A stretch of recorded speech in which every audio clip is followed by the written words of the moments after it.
Good morning, good afternoon, and good evening, everybody, and welcome back to Rush Racing League, and welcome to Brazil. We are going to be here for the first 100% round of the season, and it's going to be a fun one. We're going to waste no time whatsoever, and then go ahead and go straight to the track, because we are about to do one-shot qualifying here for our 100% Grand Prix. It'll be myself, Patrick Coleman, a.k.a. Reckless, alongside Muzz for tonight's commentary. Muzz, how you doing tonight, mate? I'm going good. It'll be interesting to see because, yeah, as you said, the one-shot quali is definitely going to be hard because drivers are only going to have one lap, and for some people, it can take more than one lap to get to their fastest point. And if they make a mistake, then that's their qualifying and done. Yeah, exactly that. So it's pretty much one-shot quali from here on out, and we're gonna go ahead and get ready to go. We've been thrown on board with Huddy the Goat as he's making his way on through. Everybody's gonna be on the soft tires to the surprise of absolutely no one. And it looks like it's Ryan Adair now topping the timing chart. Same with Jeremy Cow. It's looking very tight, but between the Red Bull and the Ferrari, those seem to be the teams to beat here in this session. So here we go now. We're going to go ahead and just continue as they make their way through Sector 2, making it through the nice and twisty parts of Sector 2. Ryan Adair and Jeremy Cow really scrapping it out for a pole here as they do go ahead. It's going to be across the line here very, very soon. Hopefully nobody's invalidated. Actually, Farge just went ahead and invalidated his lap. So now it's going to be across the line. And we'll see where everybody sits at this one-shot quali. And Jeremy will take pole, but not by a lot. By not even half a tenth of a second. Ryan Adair in second position. And Daniel Rocks, Bailey. And I saw somebody else who also got track limit validation. Huddy the Goat, P8. So If you guys are wondering why we have opted in for the one-shot quali, it is a full 71 lap Grand Prix. So Jeremy Cowhead, Ryan Adair, Jono, Symphonic, M. John, Toast, Dito, Huddy to Go, The Big Levo, Lachlan, and then it is Koopa, Zax, Kazuto, Sick Party, Jazzy Draught, Kenworth, Katusha, and then Farge, Daniel, Bailey, and Dwayne TJ did not set laps due to getting track limit violations here at the opening stint. So Muzz, it's gonna be a really, really, really fun race here. Any thoughts? Any thoughts on the qualifying, and how do you think the race is gonna go? Yeah, well, I think that qualifying was kind of exactly what expected. Few drivers invalidating, and in one shot, if you invalidate and finish your lap, you get disqualified. So that's why you saw those three get disqualified, and yeah, only one lap. So those guys at the top managed to get it done. But yeah, for the race, it's going to be definitely very interesting because this is a generational track, as some people call it, and even in the real F1, this always provides a banger race. Plenty of overtaking opportunities, and with that big long straight, it'll be interesting to see how the battery management goes on this track, and that could definitely see some yo-yo racing happening. Yeah, you'll definitely see some yo-yo racing around here. Not a lot of hard braking zones, so energy management is going to be a bit of a tricky one. I mean, it's definitely better than some other tracks that we will be racing on later on this season. And I know with some tracks, energy management is absolutely rough. And at least the other races I have done, the toughest one is probably going to be Saudi Arabia, but we'll cross that bridge when we get there. We have the 5 red lights on your gantry, and it is lights out and away we go here in Brazil, and we're already seeing some beautiful movement coming through as Jeremy and Ryan Adair are going to scrap it out for positions coming through these Senna S's. And then they're going to go ahead and make their way through. Jeremy Cow did get a really, really good start there. And Toast is up in the third. Katusha has been disconnected, so hopefully we'll be able to get him back here shortly. A few fights happening a bit further down, and Kenworth has had a big drop down the back. There is yellows in Sector 2 now. Those have been cleared up, as Jeremy Cow is going to go ahead and try to continue that strong run of form that he's had. He had it last week. He had some really good racing. A really unfortunate incident as well, where somebody just spun in front of him, and then there wasn't too much that could really be done at that stage. So things do happen, and as we take a look, he had a win potentially, but he ended up in second position. So he'll be looking to get a good run of form here, as he will go ahead and set the first lap time of the session of 1:15.735. He does lead the pack, so that's not too surprising. So we're going to see some really strong laps here tonight. And honestly, Brazil is one of the best tracks for battling because it's such a wide track. You can pretty much almost overtake on 90% of this racetrack. Yeah, absolutely. You definitely said it. It's definitely one of the better race tracks, especially for overtaking. There's what used to be 2 DRS zones, which used to provide a lot of overtaking, but now the straight line modes, and with the battery, we did talk about it before, the yo-yo racing definitely provides a lot more overtaking and a few other spots on the racetrack where you wouldn't normally see it, especially here where we are now at the back of the pack with side by side with Farge and Daniel Rocks. And Farge does get his way through with a bit of a rough quality for the McLarens, but they're starting to make their way back up. And Aston Martin have not had the best first couple of laps as well. They are down in 19th and 20th with only the Katusha, who disconnected in the first lap, out. But Jono has set the actual fastest lap, as he is in P3 trying to fight to get back up into the higher podium spots, as we saw him last week So what can he do? He's got a few cars over the back of him, like the Cadillac of Toast. And there's a bit of a train starting to build up all the way down to about P8. And the Mercedes just lurking in that as well, side by side. Momentarily for the Cadillac of Huddy and Jazzy Draught. Up the inside, tries Cooper Trooper on Jazzy Draught. Can he get around the outside? It's now the outside line, bit of contact, and does eventually force his way through. Good move for Cooper Trooper up to P12 for him, Rekus. Yeah, that was a very good move around the outside. And that's kind of what you were talking about, is that with that battery, you get options to overtake a place that you normally really wouldn't, because in the previous cars, you may see one person maybe try to overtake right there, but for the most part, most people just try tucking away until this particular straight right here. Because, I mean, from turn, I think it's about turn 15 onwards, it's just flat out. So once you get around that left-hander right before, everything else is just flat out from here on. So, good overtake there. And we're seeing some battles a bit further back and then even a bit further forward. We do have a little bit of a train here with Lachlan going to be under some pressure now as Huddy does go to drop a spot to Kazuto. And Kazuto is already trying to run away with this one. Zach right behind him as well. As Huddy is pretty much stuck in about a Cadillac sandwich at the moment. He needs to really just try to find that opportunity. He needs to stay close to the Cadillac up front just to really get a good shot of trying to make the move.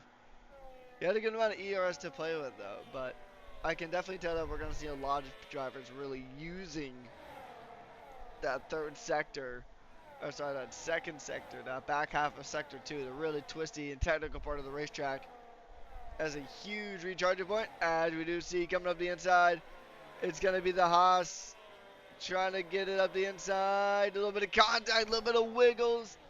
But that is going to be Jazzy Draw up into a new position. And, oh, Big Level's had a big moment in the Senna S's, and he has dropped all the way to the back, just barring Daniel Rocks, who pitted in for a wing change earlier on. So, some pretty crazy stuff, but a very unfortunate weekend for the Audis, because they are down in 18th and 19th. Not exactly what they wanted to be this week. Yeah, I think it was actually a bit of an incident between Sick Party and Levo. I did see Levo dropped back quite a few spots, and I saw Sick Party had to rejoin the racetrack through the Senna S's as well. So potentially bit of a crash and a bit of a bash going on between those two. But Jono has just got himself up into P2 ahead of Ryan Adair, and now is looking to take the win away provisionally from Jeremy Cow, who has led most of the race so far, barring maybe a few corners at the very start. But we know what kind of pace Jono's got. He's going to have a good run down here. Is he going to go for a move down here? Is just getting ever so much closer to the back of the Red Bull, and thought about a move but did not go for a move there. But he is threatening, just throwing dummy after dummy at every possible spot. He is only probably a few corners away from an overtake for the race win here, Rekus. I mean, yeah, even just, he looks like a shark and he's driving like a shark. He smells blood in the water and he is circling, just waiting. And poor Jeremy is like one of those divers that you see in the shark tanks. You know those cages that they have that they lower them near where they do shark feedings and such? Yeah, that's basically where Jeremy's in right now. And he has just got a Williams. Oh, the Williams going to go well into the runoff coming into the Senna S's. And he is going to try a little bit of a brake lockup. Is he going to go? And through goes Jono.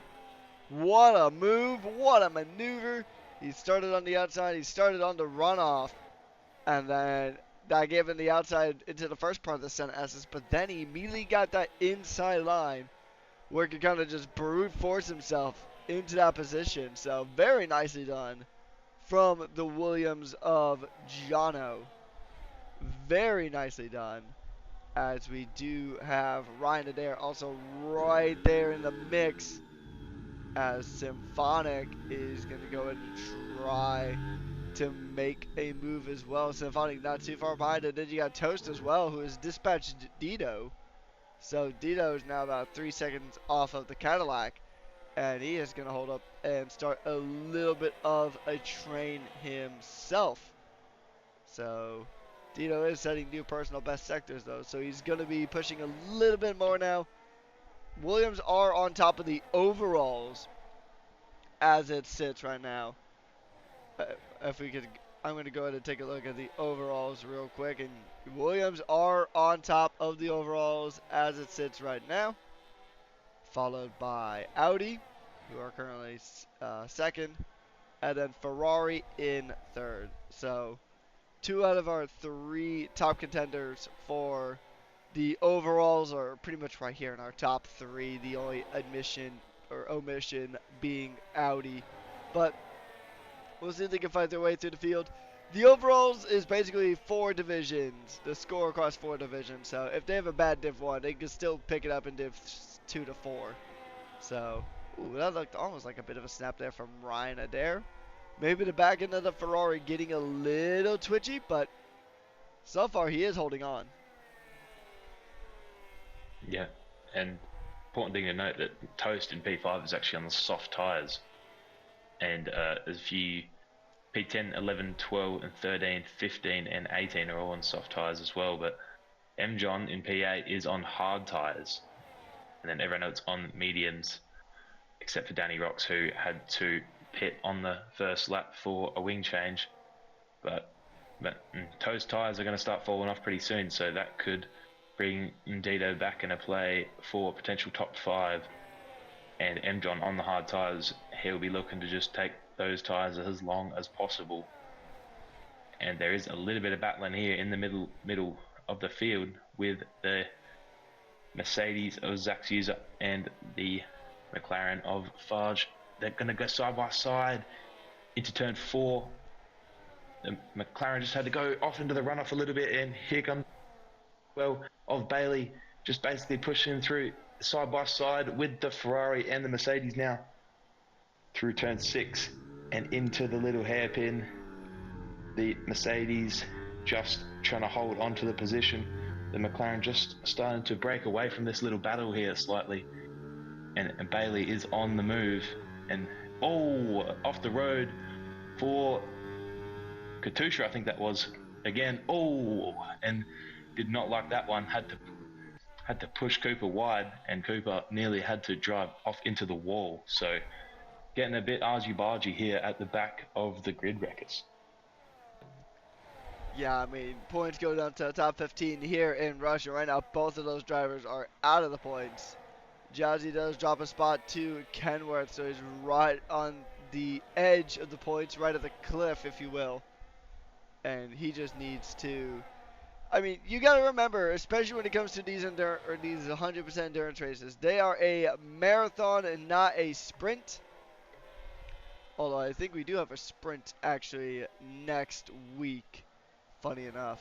So because we're increasing the amount of sprint and 100% races on the calendar. So yeah, actually Coda next week is a sprint, funny enough. So we have the marathon, then the sprint, as it goes. So Dwayne is going to go ahead and try to close in to Jazzy right here. And this is going to be a good fight for this position here, right on the edge of the points. And hold on, como estas? Where did Katusha come from? He just snipes his way up into P16. That is a beautiful, beautiful overtaking spot. And it's a good part of those regulations, as Zach is actually coming into the pit. So he'll be the first of these soft runners to go ahead and make his pit stop. So off of the soft, on with the hards. And there he goes. He will be back out into the racing track. And that's the interesting thing I love about these 100% races, is that you get so many more options for strategy. So you get so many more options when it comes two strategies. I mean, some races can even become a three-stopper if you're really, really trying to be aggressive. I mean, the drivers will have a lot of tire options available as well because of that one-shot format. The drivers will have a bunch of options available to them for tires. So, yellow. Symphonic's off the track Yep, in the final Symphonic corner. was indeed off the track. Yeah, that is not ideal for them. They're in a pretty comfortable P4 there, just sitting in the overtake of the top three with Toast that was about 1.5 seconds back at the time, but now dropping all the way down to P8 behind a few different cars and now stuck in another train, but not anywhere near where he was just a lap ago. So maybe he might get a bit of a hurry up. He showed he had the pace. He was holding on to those top guys. See if he can get himself back into the race. And now Toast and Ryan Adair have fallen off the back of the top two. And now Jeremy Cow looks like he could be on a potential overtaking position. Just 0.3 back from Jono. And does have slightly more battery.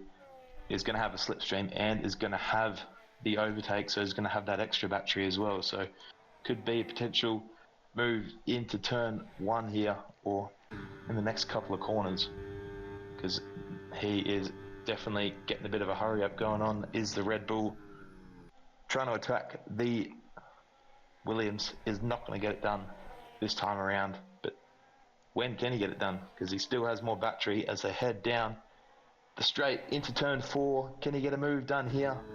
And Jono gets a little bit defensive, but nothing crazy, and no moves being made for the time being. And Big Levo is into the pits, Wreckers. Yeah, so he's actually one of the medium runners coming into the pit. So I wonder if he had damage of any sort. We'll just take a quick peek at that. No damage. Oh, no, there was wing damage on the Alpine, missing the left side end plate.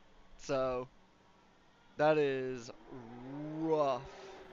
Yeah, that's just very, very rough. But hey, I mean, you can.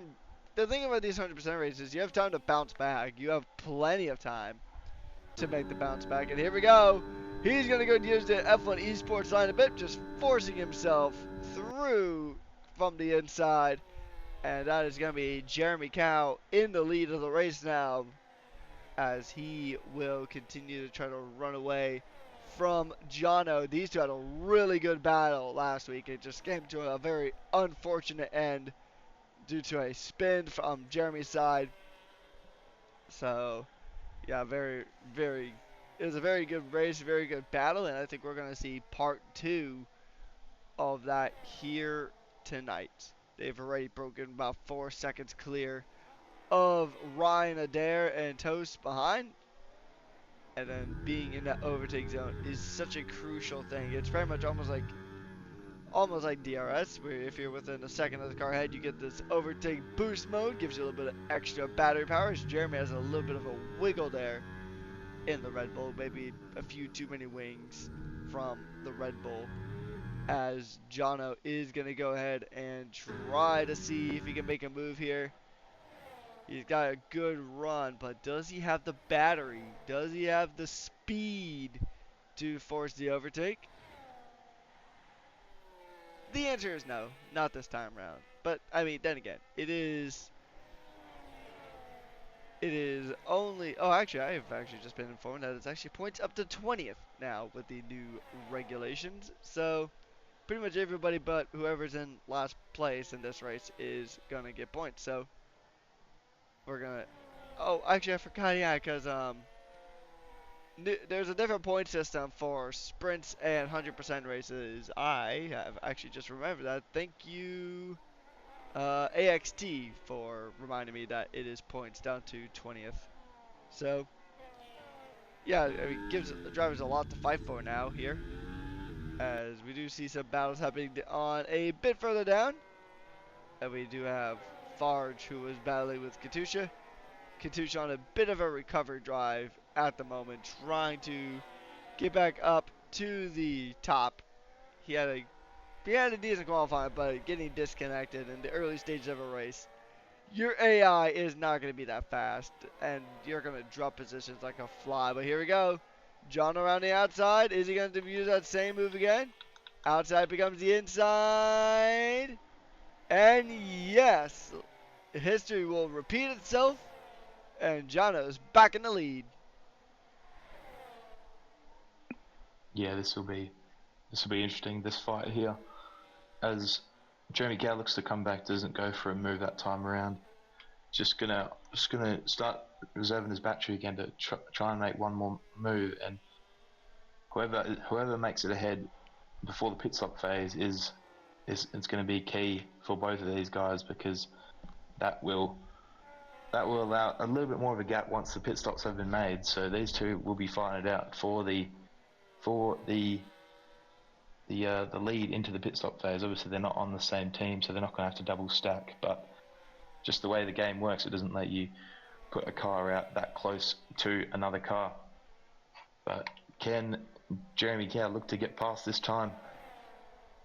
They've got pretty similar batteries, so probably not this time around. But he's gonna get pretty close. Actually, he's gonna get all the way side by side, and gets ahead into the braking zone. Gets his full car ahead of Jono into turn one again, and they've swapped around again, these top two. So this is again really thrilling, but Jono has gotten the better exit coming down into turn four. Can he go for a move to get it done again? Does throw a little bit of a dummy fake to the inside, but is not going to go for a move this time around. But these two really starting to heat up this race. They've got quite a significant gap back to P3 of the Ferrari of Ryan Adair, and they are swapping every time around. We've got yellow flag. What's happened there? I think that was Farge running a bit into the grass. I think that one cleared up pretty quickly. But yeah, like you said, Muzz, this battle is getting really intense, and both Williams are locked into a battle. As just a bit further back, you still have Dito and M. John going at it. We'll take a look at them here in a moment, but right now I'm really keen on seeing how Jana versus Jeremy round two Electric Boogaloo is gonna go. Williams closing the gap. If he was thinking about the inside, but nope, there was no room for Jana at the end, and Jeremy will continue to hold on to his lead for now. But a good run into turn four might be exactly what you need. And will he go for it? Nope. He sticks in. And he will stay there. And we'll see. He's going to get really close now to the back of Jeremy Cow. And this is going to be an exciting battle to witness here, as these drivers continue to duke it out. They're on the same tires, so there's not going to be any particular tire advantage, aside from if Jono or Jeremy is just easier or tougher on their tires. That's really the only tire difference you're going to get here at this stage. But Jono is going to go in and try to line this one up. Can he go for the move? Is he going to risk it for the brisket? Is going to be the main question. Here we go. It's going to be a run down into turn one. Can he have the run of his life? The answer is no. He's not even going to try to get alongside him this time around. Yeah. And another key factor that I notice is going to have a slight advantage is Jono, because he does actually have a slightly lighter car at this point. If you get up the telemetry, he does have currently not enough fuel to make it to the end if the race was to end right now. But so that is going to mean that he does have a slightly lighter car, so going to be a little bit of an advantage on the straights when the overtakes are going to happen, but maybe a little bit of a disadvantage in the corners. So that is another key thing to note. He should be fine if he just does the lift and coast that he needs to. Regain his battery, he should get his fuel back to level before the end of the race, but that is something key to notice. And still there's this really big train from P4 all the way down to P8 with 5 different teams in that battle. and then we've got Ryan Adair in the Ferrari is having a little bit of a slide out of the final corner. In a bit of no man's land for him right now. And it's going to stay as it was for the top two going through turn one. But you know it's not going to change. It's going to be that next train as Toast is coming into the pits off those soft tyres, ran them for 19 laps. So now it's just Bailey on their soft tyres. Still 19 laps on them. Will be at least 20 by the time they come around if they're going to come in next time. But that might trigger a whole load of pit stops for some of the medium tyre runners. Not for M. John probably because of being on the hard tyres, but maybe if you're on those medium tyres, you might be starting to think about a pit stop soon because you don't want to get undercut by Toast. Yeah, and the undercut and overcut strategies are going to be a huge factor in this race. Jono did retake the lead, as we did see a few moments ago. He is back in the lead here in Brazil. And it's right on time, too, because the 6 hours of Sao Paulo is coming up. Shout out my boys Genesis for leading a practice session. I mean, I know it's only practice, but hey, we'll take what we can get at this point. After scoring points in Belgium last time out at the beautiful Circuit de Spa-Francorchamps. And then now they're back at Interlagos for round 3 of the World Endurance Championship. So, if you guys want to see some multi-class action after you're done here, whenever they go live, I do recommend checking out. A lot of teams do host their POVs for free, at least from the hypercars. So, that's always fun. Or you can do what I did and actually pay for the weekend. But we're going to see. Well, these are not endurance machines. These are machines that are definitely built to endure quite a lot of things. Although, hopefully nobody shoots a random stray bit of gravel at an Audi, or else it might shut it off. So I've heard from a friend. Anyways, good battles happening here. We'll see if Jeremy Cow can go ahead and repass Jono. We'll see what he can do. And no, I thought John was actually about to come into the pits. I think he may have threw a little bit of a decoy there. So we're going to take a quick gander at the fastest lap at the moment. And it belongs to Jono with a 1:11.127. So that is your fastest lap of the race here so far. And then here are some positional changes as it sits. Jono's moved up 2 positions. The driver who's moved up the most is actually Bailey. Bailey has moved up the most. He is up 10. And then the big level is down 11. So not exactly the greatest of nights for the Alpine. But he might have a good shot of bouncing back. As there's a pass that we just caught the last little bit of. As Katusha is back ahead of Cooper Trooper. Now, granted, a few of these drivers have pitted in already and others have not, so that will go ahead and throw these numbers a bit through a loop. And it's, as the age-old story says, that numbers don't always tell the full story. They show the statistics, they show the aftermath, but they don't show the true story of those numbers. You gotta do a little digging usually for that. But we're going to go ahead and see now as Symphonic is going to try to close in here. Trying to close in to the back of Dito. Symphonic, the former Racing Bulls team principal. That the team is now in the hands of Com United. And he's chasing down a man who he has dueled many a times as a DP in Dito. So those two are going to really have a go at it. Another TP is having a bit of a fun time out there is going to be Ryan Adair, although he is missing an end plate. He is missing that right side end plate, so that's going to definitely amount to a good amount of struggling for him. Katusha does have a 3-second time penalty now for track level violations, so himself, the big level, and Daniel Rocks all having those pens. So Ryan Adair is going to go ahead and just struggle to defend. as Jono is under pressure now from Jeremy Kyle. I think these two have really tried to settle into a rhythm, and apparently, um, Katusha doesn't have a nose, according to Muzz. That glitch is always fun. I wonder if the Haas glitch is still a thing. Um, Actually, I think it is, although I thought they did. Oh, yeah, it's kind of still there, where part of the Haas car just kind of disappears. It's just carbon fiber. I don't know if you've seen that one, Muzz, Yeah. where like something is up with the front nose cone of the Haas, where like part of it just randomly becomes super translucent, and you can see the carbon fiber underneath. I'm not getting that right now, but I was getting like on I my think it's screen more anyway. of a night Katusha race doesn't have a thing. nose. Like Katusha has a front wing, but doesn't have a nose, so it's just a bit of a Oh, that weird glitch sight is to see. beautiful.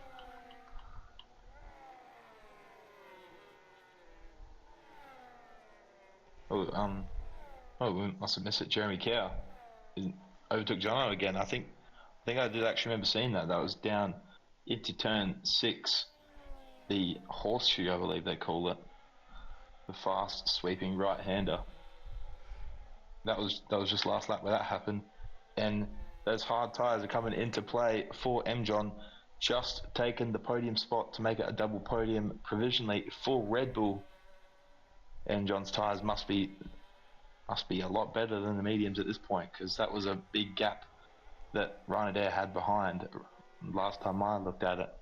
So it must have really closed it in, or Ryanair must have made a mistake of some sort. But you can kind of see, if you have the telemetry on, like, no one except for the top two really has much battery at any point during the lap. But those top two, they're just really saving their battery the entire lap because they're in a really big fight. Can Jono get his way past again to swap these two around again? And the answer is probably not. It's a little bit too far back. Just not a good enough exit out of the final corner must have been the case for him. And still a lot of battles going on around. There's a bit of a battle here before P12 between Jazzy Jaw and Sick Party. Sick Party just a little bit behind. But Jazzy has a full tank of battery. And also behind is Lachlan and Zach's user within the overtake as well. Lachlan is all over the back of the Audi. And Jazzy comes into the pits. Can Lachlan make that 2 positions gain? He can. Up to P12 for the Haas, as the teammate came in that lap as well. So plenty of battling going on all up and down the grid, because there is a lot of points online for a lot of positions that is not normal. But yeah, it's going to be interesting to see, because there's a lot of different strategies that you can see going on up and down the field. It's just all really interesting to see, and it'll be interesting to see who ends up at the front by the end of the race, Rekus. Yeah, so this is going to be a really interesting one, as we're going to go ahead and jump on board to do an on-board lap with Bailey, as per the 1 lap request. We're going to turn on telemetry for it as well. So here we go, riding on board now with the Ferrari of Bailey. And that is going to be a pass for Toast.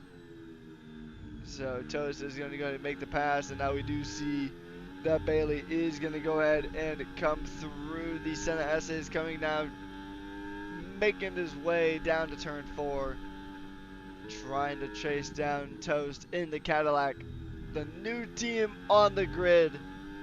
And the Ferrari is trying to prance his way on through, and he is on. Oh, I just want to say, the thing about Bailey that is really impressing me right now is his tire care. Like, I would trust this person at a senior living facility, because his tires basically qualify for admission, taking these on 27, almost 28 laps of just soft tires. Like he's pushing almost half the. He's probably gonna try to push half race distance on the set of softs, which is just insane work. Insane work. So he's gonna come across the line now. And he did lose a little bit of time, and actually, I don't know if I would even say that's just a little bit of time. I think it's just Toast just really firing up his tires, and he's just gonna get right back into the thick of things. Let's see, yeah, he's on newer medium, so still very good pace here from the Cadillac of Toast, as he will try to work his way to his teammate, but there's about 5 seconds in between. His biggest rival right now is going to be the Aston Martin of Kenworth, who is going to go ahead and try to reel him in, but he's on much older tires, so he is definitely going to start feeling the fall off here. Yep, absolutely. I think this will probably be Oh! around the point. Oh, that is huge. Big 3 second penalty for Jeremy Cow, and now Jono is going to be in a prime position. I wonder how many track limit warnings he has, because that is a big change. As Jono almost looked like he tried to overtake there into the horseshoe. Again, another swap for these two, but not quite this time around. But now Jeremy Cow is going to be trying to get his head down to try and see if he can clear off down the road. He hasn't been able to do it so far. It's going to be a very tall task with a driver of Jono's caliber behind. And just as that happened, I was going to say that I think some of the medium tyre runners will start to be coming in for their pit stop if they're going to go for the one stop, which I think will be a favourable one here. I think some of those medium tyre runners, especially ones that are a little bit further down in the pack, will probably start to come in to try and undercut some drivers ahead. But this is really starting to heat up as we get close to the pit stop phase for probably the top half of the grid.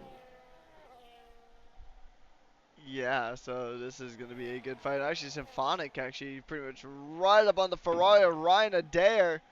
And this is the battle of the Italians, the Italian teams, as the V-Garb does win out on this occasion. He does get ahead of Ryan Adair as they continue to fight for the positions, trying to find their spots within the top 5. So we are going to start seeing the pit stops here pretty soon. Like you said, the one stop is probably going to be optimal for most. My question is, how long can Bailey take that set of tires? Because 29 laps on a set of soft tires is actually crazy work. Yeah, that man's got, he is whispering sweet everythings to those soft tires. Like, there is no way. How much is he paying those soft tires to actually fire up and just stay fired up and just not burn out? That is intense.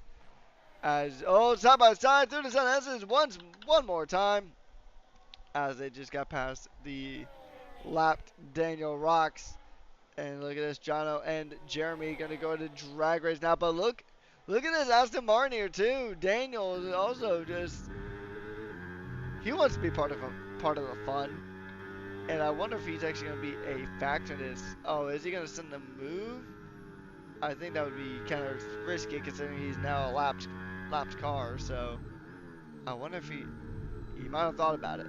But I mean, it's an interesting position to be in. I mean, with just how the battery system works, I mean, at any given point, you can just have a lot of pace because of that battery, and then you can even try to overtake and get yourself unlatched, but that would be pretty unpopular with the guys who did lap you. So I don't think we'll see that, and this is not a case of traffic giving and traffic taking away. So. And I see a question in chat in how Bailey's tires are alive, and yeah, I got nothing, man. Answers on the postcard. Yeah, that's incredible, and they still haven't even come in. That's 30. 30 laps they've taken them. It's about to be 31 as they're on the straight. Are they going to come in this time? If they finally do come in, they go Bailey into the pits. There's going to be the 31 laps on those tyres just before they come into the pit. They go 31 on those tyres. What are they going to go into? Surely a set of hards. Is that a set of hards? I think it is. No, it's a set of mediums. Huh? So potentially those mediums could not make it to the end. So that's an interesting strategy call. But if they are able to manage those tyres like they did with those soft tyres, they should be able to make them to the end. But they're definitely not going to be in the performance window you'd be expecting. So interesting strategy call from, how ironic, Ferrari. But we'll see how it pays off. I was gonna throw the joke of Ferrari strats. I'm about to drop some elite history knowledge here. This is actually far from the most bizarre strategy call I've ever seen from a Ferrari driver here at Rush. So, if you guys have been here for a while, I have told this story before. It is possibly one of my favorite stories from my times commentating here at Rush. It was the season opener of season 9, I want to say. And it was either season 8 or season 9. I want to say it was 9. But, we're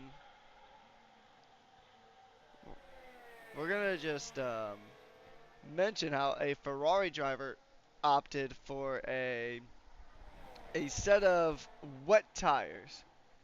Which, given the fact that it's raining, actually, who am I kidding? It was in Jeddah. It was not raining one bit.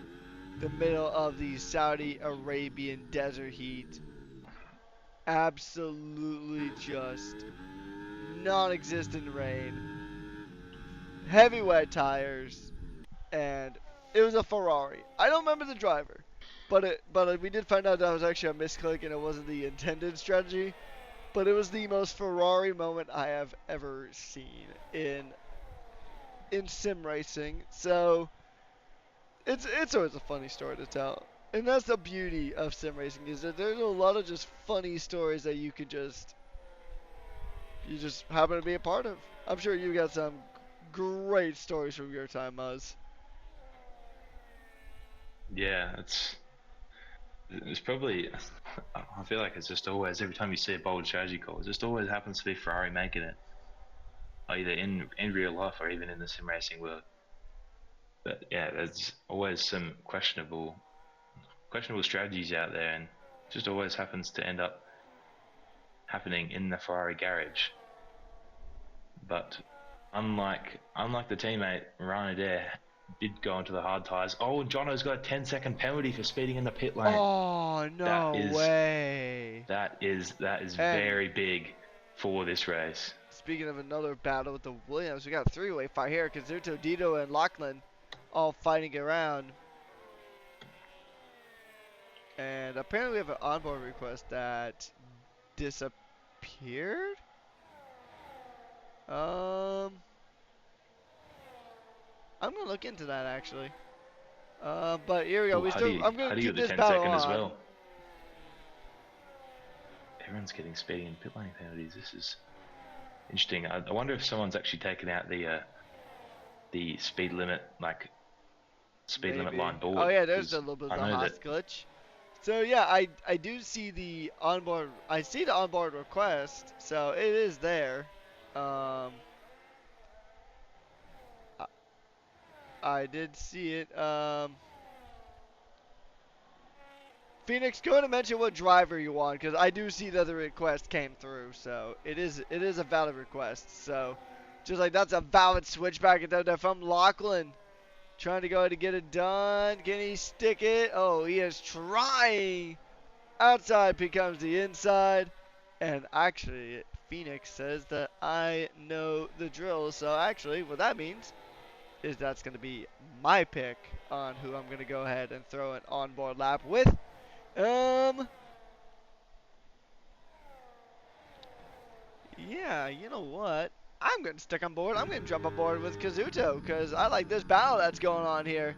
So here we go. With the overtake mode enabled, it is going to be Kazuto trying to fight Lachlan. This is going to be for P6 on the track.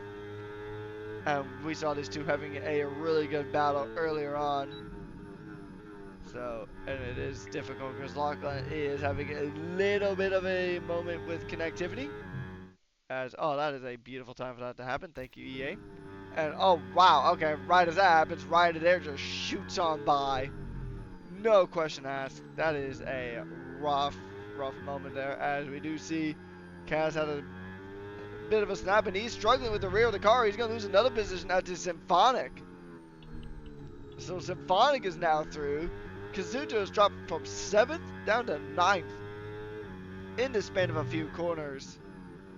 And that is going to be a rough one there. And he's going to come to the line now. He's burning a good chunk of that ERS. And that's just going to be his lap. There's so much potential in that one. It just hurts to kind of see that it just really did not go anywhere. You got to feel for him. He was putting on some really good fights, but it just takes one snap for things to really go awry. Bailey now making moves on his newer set of mediums. He does get past the Cadillac of Huddy. So he will go ahead and make the move. And then can he make the move now? Could it get retaken is going to be the question. The answer is probably going to be a resounding no. Because we do see that Bailey does have the newer tires. And he'll get some pretty darn good pace out of those tires, I have to imagine. Yeah, but actually the funniest thing is that Huddy actually has newer tyres, is on the hard tyres, so maybe they're not quite fired up yet, but Huddy is on 2-lap-old hards and Bailey's on the 5-lap-old mediums, so Huddy could actually stay in this fight, as well as the next, after these cars, the next 4 ahead are all on 18-lap-old tyres plus, so they will be, once they get up to the back of them, that'll be like a sitting duck on the water, just an easy target for them to pick off, and that's also the reason why I think Kazuto dropped off the back of P6, P7 and P8 on 24 lap-old hard tyres. So probably another pit stop going on for Kazuto as well. But yeah, this battle in the middle of the pack here, it's been quite interesting to watch. I saw Lachlan and Symphonic, they were going side by side through this section of the racetrack where they are now, last lap around. So very racy for both of them. And M. John is finally into the pits. Didn't go as far as I thought. He's got a 10-second penalty as well.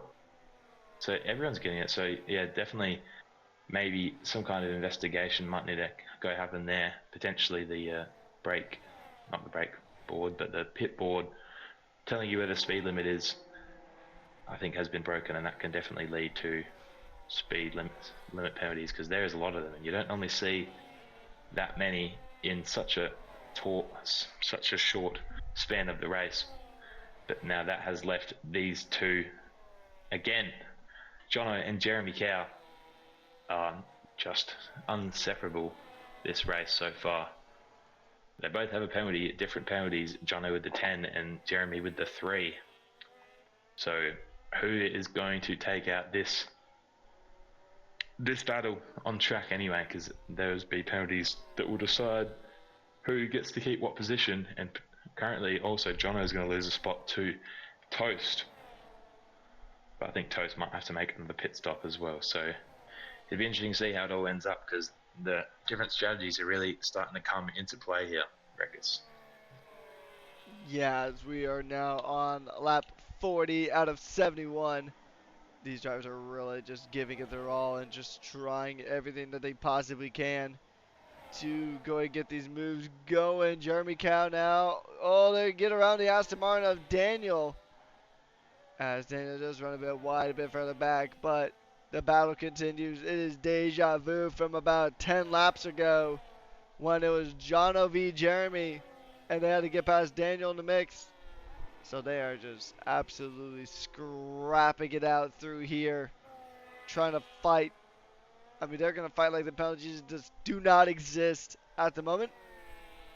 Symphonic actually is going to try to get really close now to the back of Ryan Adair. This is, once again, the battle of the Italian teams is going to happen once again between Symphonic and Ryan Adair. So that's going to be a fun fight to watch as well. Few fun battles developing here. Huddy, a bit further back, is going to be trying to fight with the Ferrari of Bailey. And then, of course, obviously, Jono versus Jeremy. This is absolutely beautiful piece of cinema that we're witnessing on the racetrack. Here we go. It's going to be the move potentially. And nope. Defensive position from Jono blocks that entirely. As M. John does get ahead of Lachlan. Brand new tires, brand new mediums that should, in theory, go to the end of the race with a little bit of gentle care. And that is going to be back up into P7 for M. John, although he does have a bit of a ways to go to the rest of the pack. Not too much though, and that gap is going to really shrink, especially with Symphonic and Ryan battling it out. But here we go, Jeremy. He's set up for the move right now. He can make this move happen, absolutely, 100%. But will he succeed? He's gonna burn the battery, go on the boost. You do see John holding that inside, but it's gonna be around the outside. Outside becomes inside, and that is gonna be the Red Bull in the lead once again, taking a page out of John's playbook for that pass. Yeah, and I was just going to say, Jono had a better exit, and they're going to fight it back around. Jono's just got his nose in there. Not quite enough of a car to re-fight it back, but yeah, that was pretty interesting to see, because Jono kind of set him up to have a better exit himself down that straight and potentially have a move. Didn't get the move done there, and now Jono does have quite a significant amount more battery than Jeremy Cow, so potentially another move to be made up into turn 1 and through the S's again, like we have seen with Jono what seems like an uncountable amount of time so far this race, these two swapping. Can they swap around again? 3/10 is the gap. Jono has slightly more battery. Can he burn? He's going to keep burning. Can he get all the way alongside? No, not this time around for the Williams of Jono. But can he set it up? He still has a lot more battery. Down on the run down to turn 4. Can he get a move done this time? He's gotten a better exit out of the S's. He is not going to be able to get it done this time. We have seen him make a few overtakes into the horseshoe up the hill here, but it's just a little bit too far back this time around. They got a big gap to any cars behind, so we are going to see these two just dogfight it out to the end, I would say. Probably no pit stops for these guys unless they get some damage. Now Ryan Adair with a 3-second penalty, so a lot of people with some penalties, so it's going to definitely change the positions around once we get to the end of the race. And Ryan Adair, Symphonic and M. John just having a little bit of a battle right now for P5. I think Ryan Adair made a move on Symphonic into the horseshoe. They are on the same tyres. They pitted the same lap. Oh, Symphonic's into the wall. Ooh, yeah. Just had a snap. And he's now dropped back quite a few positions there, Ruckus. Yeah, I saw that one as it happened, and that is just an unfortunate incident for Symphonic. I mean, he was having a good race too, but yeah, I mean, there's only some. I mean, accidents do happen on this racetrack. It can't get drunk guard. It could even be something as subtle as just like I know wind is never usually a factor in these F1 games, but a little gust of wind is enough to really upset your car quite heavily. So just It just takes little moments like that for things to go extremely awry. And it looks like they did just that. Jono, once again, still trying to fight with Jeremy. And this is going to be a fight pretty much almost as old as time itself, it seems. So, you know that this is going to be a good battle. And I mean, I think this is probably going to be the battle for the season. Jono, I mean, he started last season off really well. Unfortunately, he had some account issues at that point, so he couldn't really complete the season. A season where he was set to take the title, but just couldn't. So he'll be back racing with a vengeance. He's looking for redemption, looking to prove himself, and he is definitely trying to do that one here. As not the Red Bull in front of him, but the Red Bull behind him sets the fastest lap of the race in M. John on the newest tires out of anybody in out even the top 15, really, barring Kazuto. So everybody else is on a fresher tire, or everybody's on older tires than M. John, so he can really start trying to fight his way through the field. Dito's gonna be under some pressure though, but Toast is on 25 lap old medium, so he'll have to pit in again. I mean, if he pits in the hards, then he can definitely go for it. As that's Daniel getting out of the way. Kind of almost like Aston Martin's in the real world, unfortunately. Although supposedly they're going to be finding about 2.5 seconds with their B-Spec AMR 26, which might put them a little bit closer to the Cadillacs, but yeah, it's crazy how I made a bold prediction at the beginning of the F1 2026 season that Aston Martin was going to beat Ferrari in the constructors. Um, Boy, did that age badly. Yeah, that was Oh, definitely not a very good not a call to good make. prediction.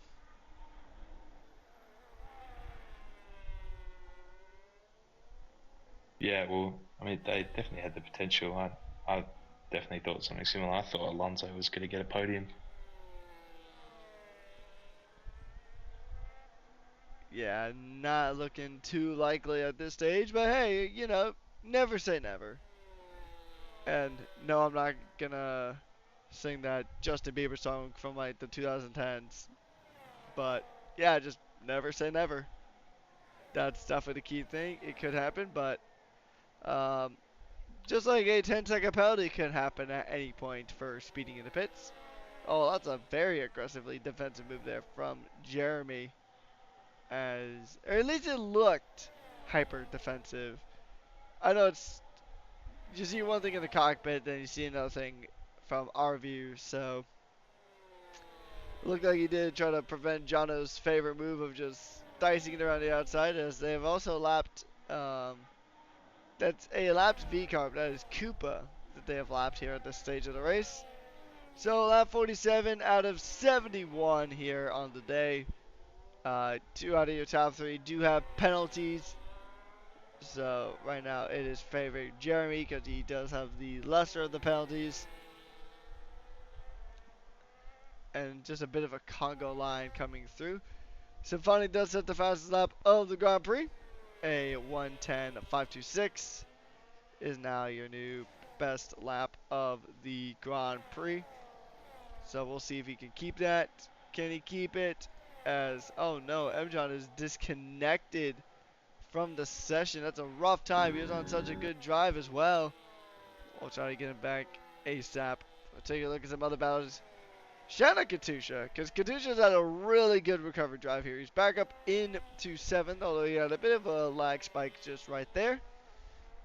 I know people were saying the same for Lachlan. Oh, Katusha's actually having a few different little lag spikes here and there. So, a bit of a iffy run, bit of a tricky run at the moment, but Katusha is closing in the gap, reeling in the Haas of Lachlan. Lachlan has a bit of a snap going through the center S's. Not a major one, not enough to really lose a whole much, aside from maybe a few tenths, and that is going to be the Cadillac of Toast ahead of Kenworth for P11 here on the racetrack.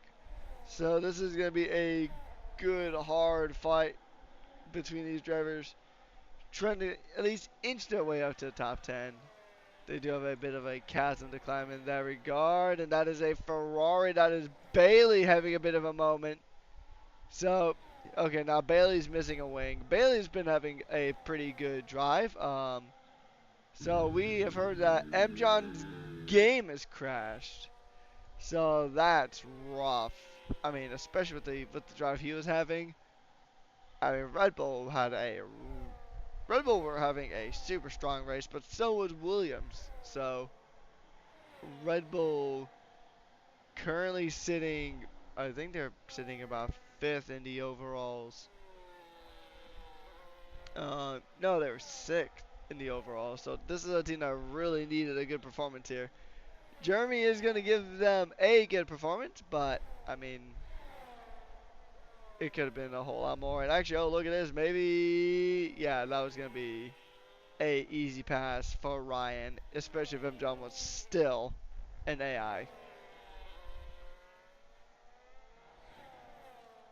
Yeah, and it looked like Bailey had a puncture. I'm not too sure if that was a visual glitch, but I saw a lot more sparks than usual that were coming out the back of their car.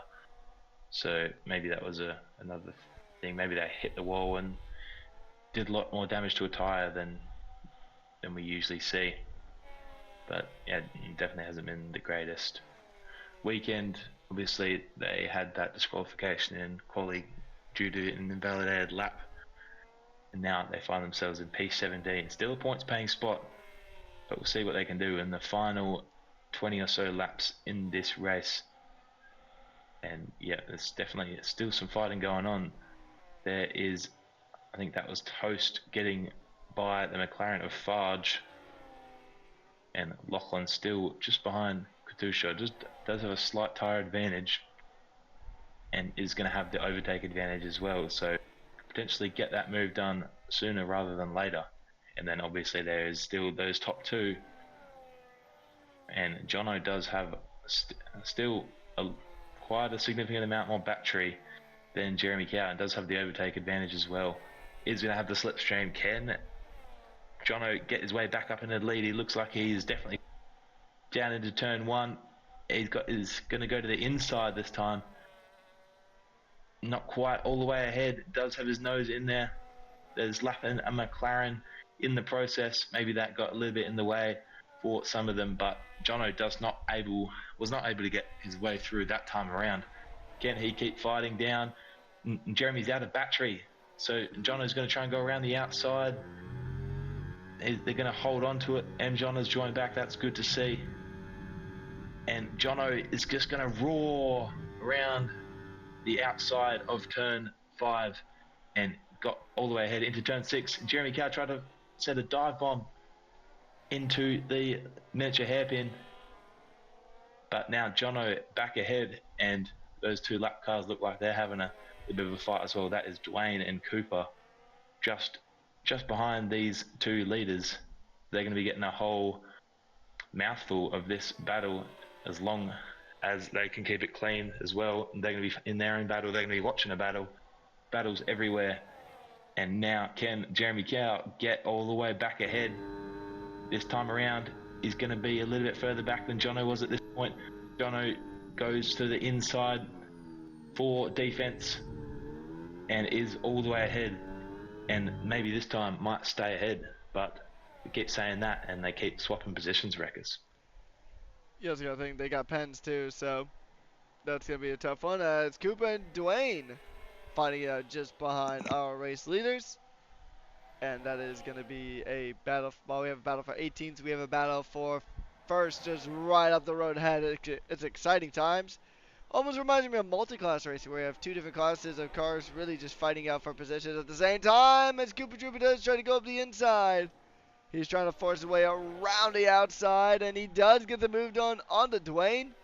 And that's going to be P18 as Daniel Rocks has a 10-second pen for speeding in the pit lane. So his day is just going to get a little bit trickier as it sits a bit further back. It looks like, okay, so far just dropping down the order, but that is because he's in the pits.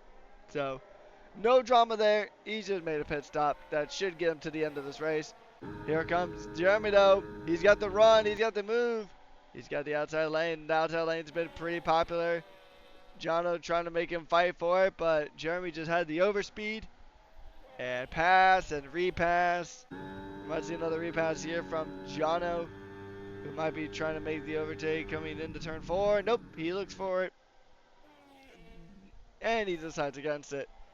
Maybe trying to bait Jeremy going deep, which he threw the bait out, reeled it in with no success. So Jono will have to give it another go. We'll see how this one transpires. This has been a really intense battle for the lead. I mean, these guys have been just going at it. I think ever since we actually started the race here in Moz, it's been really fun to watch these guys just scrap it out, lap after lap after lap, and still keep it clean and have a good time.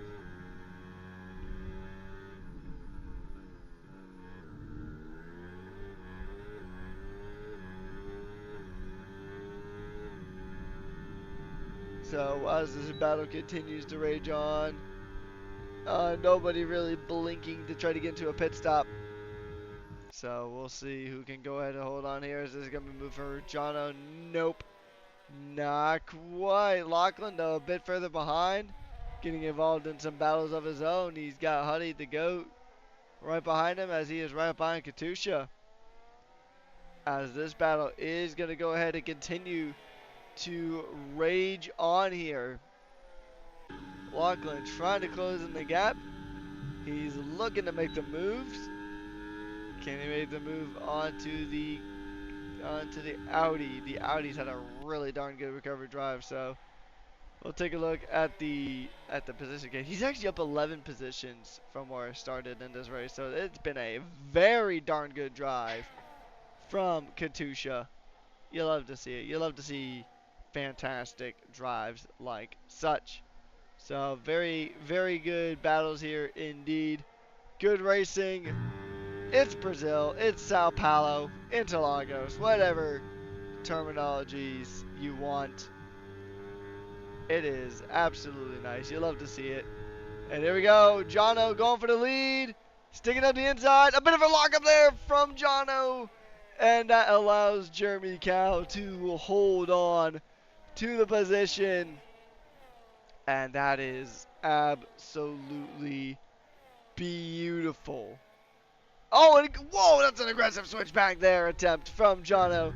Trying to cut across, trying to find a move. And just does not get the move there. Very nicely done from Jono. But he still doesn't get the move. As nice as the attempt was, so close, yet so far away. And Jono's trying to hold on, but it is going to be looking likely to be a double Williams podium as it sits at the moment. There's a yellow now as a Ferrari. Is a Ferrari or an Audi? My money's on the latter. It is an Audi having a bit of a moment coming through the final few corners of the racing circuit. So that is going to be a good one. Oh, here we go. Just right outside, side by side, Jono and Jeremy. Gonna go ahead and duke it out for the position. And it's going to be Jeremy again. Able to hold on. And, man, I could watch these two paddle all day. Yeah, absolutely. It's been really clean as well. It's the other thing. It's been really clean. They do both have penalties, but it's not for anything involving the other driver. What's that? Is Levo just gone a little bit slow, but has gotten back away again. But yeah, it's been absolute cinema. Like, it's been exactly what you could want from a battle. It's for the lead. It's clean. And it's happening just about every other lap. So it's just exactly what you want to see from a fight for the lead. And Dito is going to be enjoying this because he is in a P3 with all the drivers around with penalties. Obviously, the top two, not enough penalties to get Dito up any more spots, but a double Williams podium is going to make Dito very happy. Not only for himself, but for his team as well. And that is going to... Oh, we got another yellow flag. a lot of drivers close together there through the S's. I think it was probably Daniel Rocks was trying to let a lap car through, and he is going to actually repass the lap car of Sick Party. So the P17 car of Sick Party is almost a lap ahead of the P21 car of Daniel Rocks. So that is just basically summed up Daniel Rocks' race. Just hasn't had much pace to compare to these guys, and it's just really off the pace in general.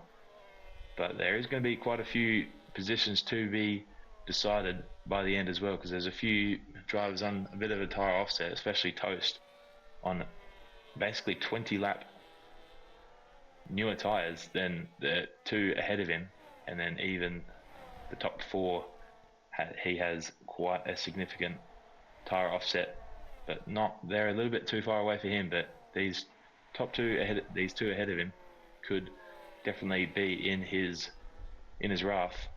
So we'll see, can he get his way up into P6 even before the penalties, Rekus? Yeah, we'll just kind of see here how these two can go. And this has been just a fun battle between these guys. I've been loving watching these guys go at it, because we're seeing some really aggressive switchbacks, some really aggressive moves as well. So you love to see it. And Jono is going to just stay there. But then you got the Aston Martin just sticking around the outside. Yeah, Daniel's race. Oh, and that's a snap and a half. I think that was from Sec Party. A little bit of a snap there. So it's going to be a battle between lapped cars. Even though, I mean, it's been a tough day in the office for Daniel. He's going to try to unlap himself from the Audi at least. But the Audi will continue to soldier on. Just taking a look at some other battles, though, throughout the field, because there are some spectacular ones happening around here. Lachlan is going to try to lock in and try to get past Katusha. Katusha's on 40 lap old tires, and that was almost contact between the two American cars, between Lachlan and Jazztan, between the Cadillac and the Toyota. I mean, it's practically a Toyota car now, but we'll see here as this fight continues to rage on. It's a three-way fight. Oh, look at this. You just got Toast all over the back of the Cadillac. He's on fresher tires, though, but a little bit of contact might have just hurt things a little bit. And he's going to try it again. He's going to go to use the battery. And he's going to try to burn it down. Maybe try to get it around the outside. Maybe try to pull a Jono. He does indeed. He just goes down the center. As is almost like a water slide, but he does have to run a bit wide. The Haas really giving him no margin to really make any kind of move. So here we go. This is going to be a big level getting another penalty. So he's had some rough ones here in terms of the pens. Penalties haven't exactly been the kindest to poor Levo, as it has been a tough time for the reigning overall champions. And that is the only Alpine on track. So Alpine not exactly having the greatest of times here in Div 1 to kick off their season. Jono, though, is having a fantastic time of things. He is trying to go to just dive around the outside. Ooh, he's going to try it. They're past Jazzy. And just shows the absolute mountain of pace these two have. Side by side coming through. Jono does go ahead to hold on to that lead. And that is going to be P1 again for the Williams man. Really exceptional battles coming through Sao Paulo. You'll love to see it. You'll love to see the battles of everything just fighting, all the fighting happening, everything just going on at once. You get a little bit of everything when it comes to racing here in Brazil, one of the best racing venues in F1. And you're seeing exactly why Jeremy Cow will want to go for the retake. He's going to burn. Jono does defend the inside. Jeremy's going to try to force it around the outside. And it's almost like a water slide coming through the center S's. You go one way, you go through another. And usually if you're trying to overtake, you go straight on through. And that is going to be... Oh, but look at this. Look at Jono Jono's weaving, trying to find a way through, but he just doesn't. No way through. And these guys are going to really continue to scrap it out coming through Sector 2. Oh, man, you cannot give an inch. You give an inch, the other will take an entire mile. And wow, this is going to be extremely intense as we approach the final 10 laps of the race here, Muzz. It's been getting really spicy up at the front between these two. Yeah, it definitely has. And Jono has just got that gap under 2/10 coming through the final corner. And really aggressive defending from Jeremy Cow the last time around down in turn 4. Defended all the way to the inside. If Jono wanted to go through the inside, he would have had to have gone through the wall if he wanted to get it done there. But he is going to be side by side again. He's going to go to the inside this time. We haven't really seen that much from Jono and doesn't get through that time, but is going to try and roar his way by around the outside. Nothing Jeremy can do this time, but Jeremy can do something. He's just going to be a little bit later on the brakes into turn 4 there, and now can it carry on? Oh, Jono's almost just pushing him through this horseshoe section here, and just thinks about a dive into the hairpin. But something I noticed a few laps ago, I think it was with Toast and Lachlan, is that there was that contact through the final corner. I think we're actually on board with it, and Toast had to get out of the throttle and still managed to make it side by side by the end. Oh, and here comes Jono through the final corner, trying to just put Jeremy Cow offline a little bit to make the move a little bit easier into turn 1. We haven't really seen anyone make any moves into the final corner really, especially with these two. It's been all into turn 1 and turn 4, and here goes Jono to the inside, gets his nose in there, not quite enough again, and whoever that is, the lap car behind, is getting a great taste of this. I think that's Jazzy. Is got a great taste of this. Jono now to the he's doing it again. He loves doing those aggressive cutbacks to try and find a way through, but it's just not working for him. So now he might be getting a little bit annoyed that he's able to stay behind, but keeping it really fair with Jeremy Cow, and Jeremy Cow's doing the same. So this is going to be incredible to watch. Who's going to take the win on track by the end of the race? This is really spicing up here, Rekus. Yeah, exactly. There's a similar battle happening for 8th as Toast does just fire his way on through. It's 3 wide here in this battle. Oh man, I wish we could do screen and screen because this is beautiful. You see this battle right here. It's a 3-way fight. An absolutely beautiful 3-way fight for these positions, but you also still got the fight for the lead going on between Jono and Jeremy. So here we go, coming down into turn 1, aggressive.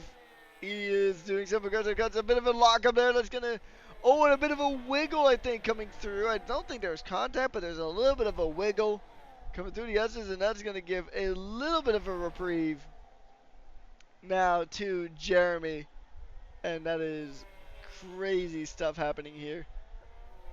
And while that was going on, the battle for 6th pretty much just evaporated. There was a really good battle. Now it's everybody's well and truly a good ways away. Lachlan now is still going to go and try to put some pressure as Katusha has been DC'd again. As Lachlan's going to go and try now. The Cadillac in front does lock up the brakes a little bit. Battle of the American cars continues. Jono trying to go ahead and close in, but now the gap is about half a second between them.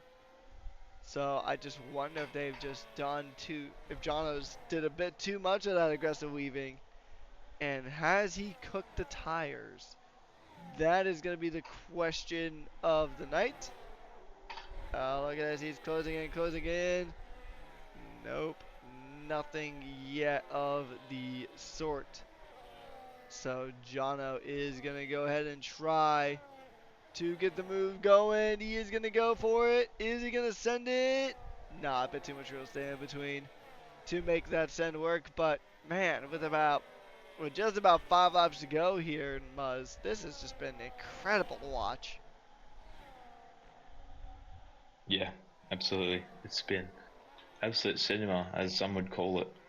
And now Ryan Adair has caught up to the back of Dito and does have that penalty. So, be interesting to see what can happen here. It does have slightly newer tyres than Dito as well. So, potentially a move to be done there, but it'll be a tall task for him to be able to get off down the road afterwards because he's behind, two, he's got that penalty. So I think Dito should be fine for the time being, unless he makes some big mistake. But Levo gets a 10-second penalty for ignoring blue flags. So I wonder who the front runner was that was getting in the way there. And again, Jono locks up into turn one. We've seen that about, I don't even know how many times. We've seen him do that just about every lap. I know.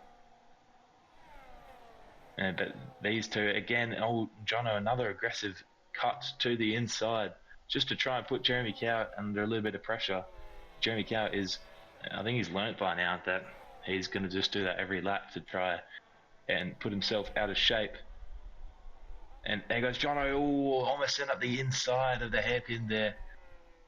That caught me off guard. I wonder if it caught Jeremy off guard as well. But now there's a bit of a battle at the very back. P17, 18, 19, 20, and 21, all within about a second of each other. So, and they're all on completely different tyres. Levo on the unlap old softs, so he's got the tyre advantage on all these guys, and does have the battery advantage as well. But they're all from different teams. They're all fighting for different things. And they don't want to be the car at the very back. And Levo's had another problem. He's just dropped back out of it. And there goes Sick Party and Dwayne just fighting. Sick Party gets his way through. Can he get his way through on Cooper Trooper as well? Bloody hell, there's so many battles going on. Sorry for the slightly intense language from me there, but it's just that's just the words I've got for it. Yeah, so it's going to be interesting to see as they ask for tires again. I kind of wish the tire graphic was a bit smaller because it feels like it just blocks up so much of the battling that we're seeing here. But it is back to the 80s, or back to the 90s, Ferrari versus Williams, as we are on as Phoenix has said in the Twitch chat, the funny lap. I'm not going to entertain that. I'm kidding. Yeah, but it's about to become lap 68 once Jono and Jeremy come across the line. And that is going to be, it's another aggressive one. I think Jono's just getting, like you said earlier, Miles, I think Jono's just getting frustrated. He knows that he's going to lose it out anyway, but he wants to get this one at least done on track. So he can at least have the satisfaction of winning on the road back-to-back races. So Dito is going to go ahead and try to see if he can go ahead and retake Ryan Adair, but the ages are, it's not a huge age gap. It is about only 3 years, but 3 laps. Oh Lord, can you tell it's almost like 7 a.m. here in the States? But yeah, so it's a 3-lap difference between the tires of Ryan and the tires of Dito. So that's gonna be a fun one to kind of watch, as Kenworth is a bit of a stronger tire gap between himself and Lachlan, about 9 laps in between. And look at this. Oh, this is getting sketchy here. Symphonic on the 20-lap fresher tires than Lachlan does go ahead and make the move through. And then, but hang on, it's time for your weekly episodic battle between Jono and Jeremy with 3 to go. Who's going to make the move? And here it is. He's going to lick the stamp and send it on through. But no, he doesn't have it. No move there from Jono. You're running out of laps here. And I mean, it's been a long, arduous race. It's been a tough one here in Brazil. It's been a 100% race, and this early on in the season. So I mean, it's just been a long, long night for these drivers. I mean, at least they had a one-shot quali, but still, it's a very long race. No real breaks in between. So I'm going to hand this one over to you, Muzz, for the penultimate lap. Yeah, something I have actually noticed. I don't know if it's happening for you as well, but Danny Rox's delta is just stuck at was one consistent number. It's not going up or going down, but it's just Yeah, I stuck see it. at one number. He is not 600ths from the car behind. But they're side by side again for the lead. John and Jeremy Cow for only a couple more times. I think Jeremy Cow just decided just kind of let him through there. He was going quite slowly going into the braking zone. That was a bit of an interesting sight to see. And Dieter has gotten his way back through on Ryan Adair. Again, that fight intensify as we head into the final few laps as well. People fighting just for the fun of it at this point, it's seeming, even with Ryan Adair, because he's going to lose the position to Dieter regardless. But he's just wanting to have a little bit of fun out there. And these two, they're definitely having a lot of fun, swapping positions every lap and every second lap, even sometimes multiple times in one lap. So only one more lap to go when they cross the line. Who's going to take the win on track here, Rackus? That is an answer that we are going to find out here very shortly. It's going to be about another minute before we find the answer to that. Jono ahead of Jeremy. And here we go. It's going to be a drag race down. Oh, but there's no battery really. You can see him. You can see that Jeremy downshifted early. Jono's still going to have to try to fight it. The Red Bull's dancing all over. He's looking for one way, looking for another. He's got the inside coming into Sector 2. And that is going to be the position gained again. But Jono trying to fire it back up the inside. But it gets so tight, so narrow here. And it just outside becomes inside very, very quickly. He was within touching distance of a win last week in Abu Dhabi, but just couldn't quite get it done. And now they're scrapping it out side by side, coming through. And Lachlan's going to get a penalty, but that is of no consequence right here. As it's going to be a drag race across the line. Who's it going to be? Oh, this is going to be a tight one. But in the end, it is going to be Jeremy who gets the race done by 42 hundredths of a second. He did get him across the line. Obviously, the penalties still going to be a factor there. So, Dwayne, Jazzy, Koopa, Sick Party, and Levo will finish out the points. Daniel being the only driver outside of the points here on today. As it's going to be a double Williams podium here tonight. Dito finishing behind Ryan, but the penalties do favor Dito at this stage. M. John does have a 10-second pen that was unserved. He might drop a spot to Toast, and Toast rounds out the top 5. So, drag race across the line now. Symphonic will get Huddy due to penalties, and actually Kenworth will get him. Well, actually Kenworth will jump up in the 7th to depend, and Huddy will drop down to 12. Woo.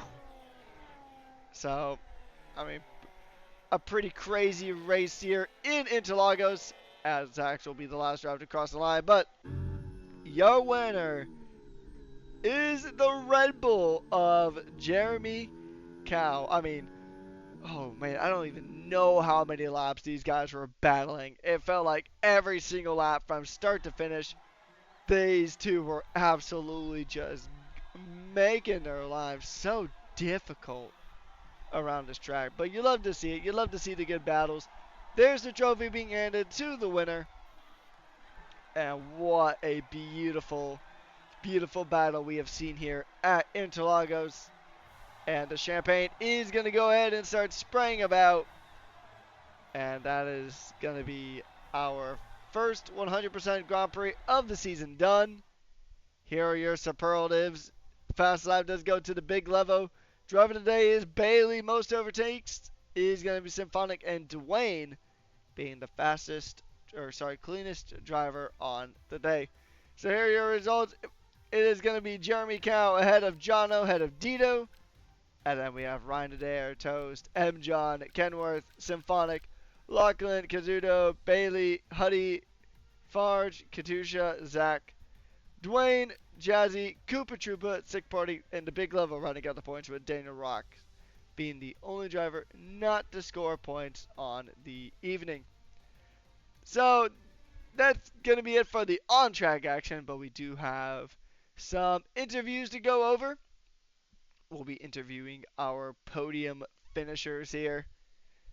And yeah, it's been a good one, Muzz. What are your thoughts on this race before we start interviews? That was incredible. There was a battle for the lead. There was battles for third place. There was battles everywhere. I think every position was up for grabs over the final few laps of the race. So yeah, that was just absolutely incredible. They're swapping positions, especially those top two, swapping positions every couple of laps. Unfortunate for both of them to get the penalties that they got, because that would have been an outright, sorry, should I say, battle for the win.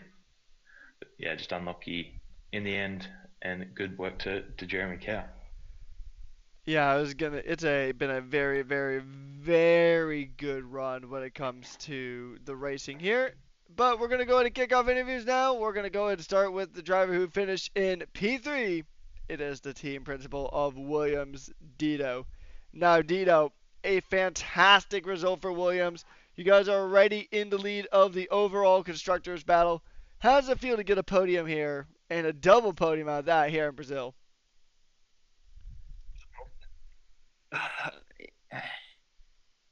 Are you sorry, my Wi-Fi cut out. Yeah, man. Yeah, I'm not gonna lie. That one means a fair bit, man. That's one of the second time or first time I've gotten a podium in Div One. So yeah, man, I'm pretty over the moon for that, and obviously for Jono, really unlucky with the pen, but to get a double podium, man, it was not on our bingo card before we started this one. But I tell you what, yeah, it was a hectic, man. Still trying to figure out how we did it. But yeah, just a lot happened in that race. For some reason, I had crazy good tire wear, so that's what sort of kept me in that with the undercut there. So yeah, man. Yeah, I'm over the moon. I don't really know what else to say really, but yeah. Yeah, and I mean, the tire wear does get adjusted for the 100% races, so that might have been a factor, but still really good run from you. It is going to be the Circuit of the Americas next week. It is a sprint race as well. How do you feel going next week in Dakota? Um, I don't know, man. I'll have to do some practice. It's not one of my best tracks, that's for sure. But obviously Brazil wasn't either. I was really off the pace in quality with the one shot, but yeah, I'm looking forward to it. Looking forward to get going again. But yeah, I just hope we can continue on this form. It's been really good having Jono in the team, and yeah, I'm just really happy to start the week off like that, man. It was a lot could have gone wrong in that one. So yeah, man, I'm over the moon. I really am.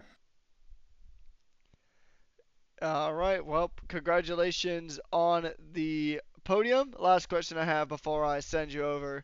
Is there anyone else you'd like to give a special thanks or shout out to here tonight? Yeah, of course. Obviously, shout out Jono for the drive he did. It could have been a win, but unfortunately, yeah, that pen got him in the end. And obviously, Kaus for engineering us. That really helped us out tonight, keeping my head calm there with Lamb catching me in the end. Just had to sort of ride the wave, and yeah, he definitely helped me with that. We knew he had the penalty, and knew he couldn't sort of get it removed. He had too many warnings, so I knew I could just sort of relax a bit. And not try and get any unnecessary warnings. But yeah, Kaus especially, and obviously all the William boys, we're really killing it at the moment, and everyone's getting involved, and the energy's really high. So shout out to all of those guys that are watching tonight, and yeah, we'll get back into it tomorrow for Div Two. All right, well, congratulations on the podium, and I'll pass you over to Muzz if he's got any other questions or comments. Thanks, mate. All right, Dito, that was it was a pretty good race for you. You obviously quite didn't have the pace of those top two, but nevertheless, as you said, you will definitely be taking that podium. I just wanted to talk about that, because you had Lamb there just pressuring you right at the end. He did obviously have that penalty, but how was it dealing with that pressure? Because obviously he was trying to force you into a mistake so he could keep that position. How did you deal with that pressure? Yeah, man, it was like I said, there was a lot going on tonight. I actually wasn't going to race. So I did my back in at work today, and obviously, yeah, well, I wasn't going to race, but I was dealing with that very dramatically at the end there. It was just getting to my head a bit, the back pain. But yeah, I knew like once Kaus told me, he looked like he had forewarnings, so I didn't think he'd get it removed. It helped a bit. Could back off a little bit there and sort of I just had some fun battling with him and the pressure was there, man. I mean, it could have been really easy. Those curves on the exits, especially onto the straight and stuff, I could see a lot of boys spinning there and stuff, and a few times I was getting a bit squirmy myself, so it was just trying to keep a cool head and try and not throw away the last 60 laps for the last 3 laps. I just couldn't let him get out of the overtake, and I think he definitely tried, man. He had some serious pace, and like Lammy, it was really unlucky that he had the free second. I do feel for him. I feel for a few drivers tonight. Symphonic was another one I think that I was very worried about at the end there. Catching up, unfortunately, didn't go well for him tonight, and the same as MJ. Fewer guys there just didn't. The race just didn't go their way, and that helped us a bit. But yeah, man, like I said before, I'm just really over the moon to get a podium Div 1. It's not the easiest division, and I'm certainly nowhere near the fastest here, so I'm really happy, man. Yep, absolutely. Well, good work this week, and wish you and your team good luck for the rest of the week and for next week as well. Thanks, guys, and thank you for comms for the long one. Cheers. All right, we're going to go ahead and move from one Williams driver to the next. The driver who fought tooth and nail pretty much 99% of this 100% race. It is going to be Jono. Now, Jono, I know the big question is, how did you enjoy that battle with Jeremy throughout that entire race? Yeah, it was pretty fun. It made my race much more exciting. Otherwise, it was just gonna be boring because I got that 10 second, which I was not happy about. I completely forgot what braking point I had to do for the pit entry, so I guessed it, and I was only 5Ks over, but still got a 10 from it. So it wasn't the best way to enter, I guess. Still a really good point score, though, for you guys at Williams. You guys extend your lead in the overall championship with that amazing result. So, Coda's next week, first sprint of the season. How do you feel going into it? Yeah, I'm not sure. I think the last time I did Coda, I think it's when the game came out. So, a lot has changed, especially the meta and all that. We'll have to see, I guess. I think historically I've been okay at Coda, but I could use the practice where I do 1 hour, what's like an hour before the race starts, where I do like 20 minutes of laps, and then I'm good to go. Yeah, it's gonna be interesting to see with Coda because Coda is, I mean, it's a track that also has a little bit of everything. So, last question before I go ahead and hand you off: is there anyone you'd like to give a special thanks or a shout out to here tonight? Yeah, definitely Kaus. Well, he engineered us, me and Dito. That was very. I mean, he was more so engineering Dito, and I was giving him heart attacks because he was watching the stream. So, Beautiful. yeah, it was basically that. And then also to Dito, getting a podium in Div 1, as he said, isn't easy. Um, but he hung in there. He got no penalties whatsoever. He was on 2 warnings, the same as me, the entire time. So we both had to take it quite carefully, but it all worked out in the end. So yeah, it's going well for Williams. Indeed, it is. I mean, the build up that this team has had over the last couple of seasons has been nothing short of astronomical. So it's awesome to see the progress you guys have made. Well, congratulations on the podium, and I'll pass it over to Muzz if he's got any other questions or comments. Thanks, mate. All right, and Jono, that was incredible from you and Jeremy Cow. But I just want to shout out you. Just good job for staying in there even with the penalty that you got. Your Brew could easily have hurt your morale and you could have dropped off the pace. But great job to stay in there and potentially fight. So obviously it's all to play for after that. But yeah. Well, what did you think you had the edge on? Because you kept swapping positions basically every lap. What do you think you had the edge on him with? I honestly don't think I had an edge on him anywhere. I think it was pretty. I think it was pretty equal, but the last turn I would lose out a bit. I don't know what he's doing differently there. Honestly, don't know.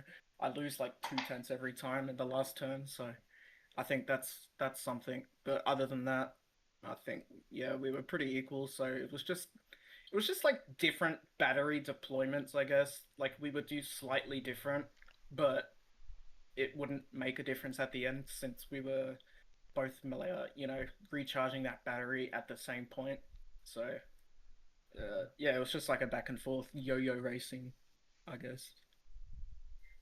Yep, absolutely. Well, good job again, and unlucky with the speeding in the pit lane penalty, but you'll look to bounce back next week, and I wish you good luck for next week.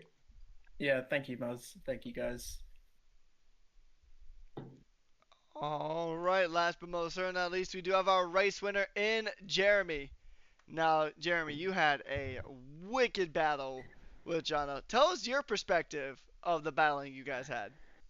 Yeah, man, can't lie, bro. Like, racing him really wasn't anything, In the back of my head, I had this thought, this quote. It said, if you're not first, you're last. So I just kept that pushing me like a snake coming behind me, man, pushing me forwards, helping me, like, win this race. And, like, yeah. Yeah, it was really fun watching you two. I think probably at least half of the broadcast was just us watching the two of you just absolutely give each other everything on the racetrack.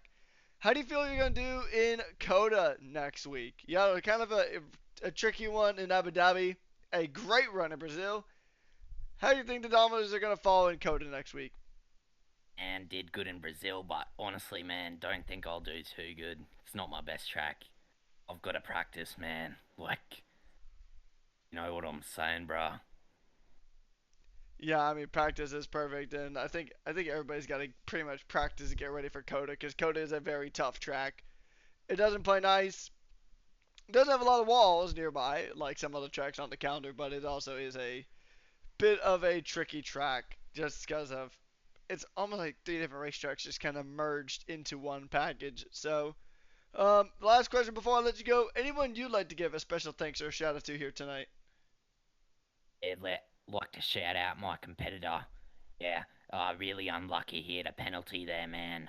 Really thought he would have me, but like, it's just me, man. Like, I'm sorry to say, my boy.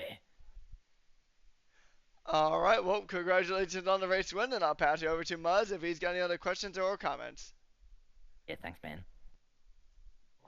Right, and Jeremy, yeah, good work from you. Obviously, great job to stay in there. Um, Even with that penalty, obviously, he had that penalty as well. But yeah, either way, you had the pace to stay up with him. Where do you think you had the edge on him?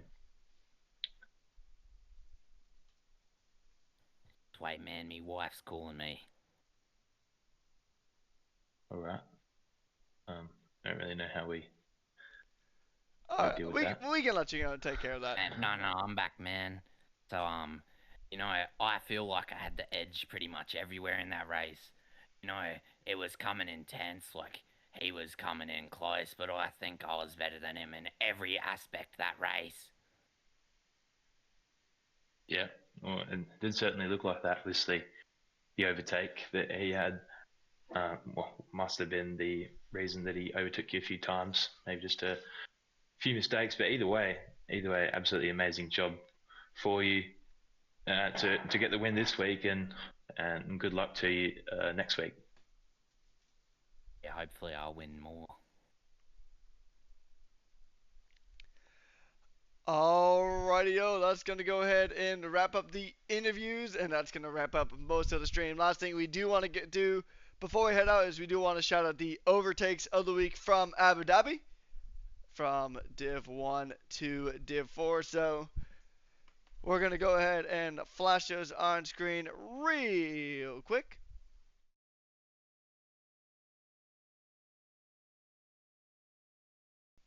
And for round 1 in Div 1, without any further ado, it was Katusha in Division 1 around lap 17. Unfortunately, we don't have the overtakes themselves to show you guys. There were some issues with getting them implemented. So they're on our social media if you guys want to take a look over there. And then in Division 2, it was actually my co-commentator who managed to grab one of those, with Muzz getting one in lap 28 in Division 2. And then for Division 3, it was Durr getting the moved on lap 29. And last but most certainly not least, it was Obi-Wan Django going ahead and getting it in Division 4. So that is officially going to go ahead and wrap up this race, this week in this race here at Brazil. We got 3 more races coming up, 3 more 100% races. So we get 300% more Brazil coming up. But before we go, Muzz, anything you'd like to say? The only thing I want to say is that if that race is anything to go by, is the rest of the divisions are going to be really close and hopefully just as thrilling, because that was an absolutely thrilling race. So hopefully we get more of that. That's all I've got.